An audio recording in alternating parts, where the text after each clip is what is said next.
بسم اللہ الرحمن الرحیم کو آج صفوفی جریان اور یا صفوفی لکوریا یا پیشاب کا قطرہ قطرہ شلوار کے اندر بہنا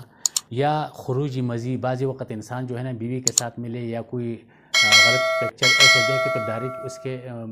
اعضائے مخصوص سے جو ہے نا پانی نکلتے اس کو مزی کہتے ہیں۔ تو یہ ان تین چیزوں کے لیے جو بہترین دوائی آپ کے لیے پیش کرتا ہوں، یہ مجرب بھی ہے، ان بیماروں کے اوپر اس کو آزمائے، بالکل ٹھیک ٹھاک دوائی ہے انشاءاللہ العزیز، جس کی گارنٹی ہے۔ گلنار 5 تولہ، گل سرخ 5 تولہ، انیسون 2 تولہ، بذر البنج 2 تولہ،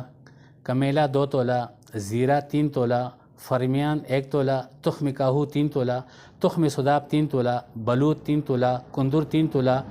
بالچھڑ 3 تولہ، تخم خرفہ 4 تولہ اور مصری آدھا کلو۔ یہ ان کو بالکل کوٹ اس کے الگ الگ فردن اس کے بعد صفوف بنائے، 5 گرام صبح اور 5 گرام شام۔ اس کے کھانے سے ایک دم کمر کا درد وہ بھی بالکل ختم ہو جاتے، گارنٹی کے ساتھ انشاءاللہ۔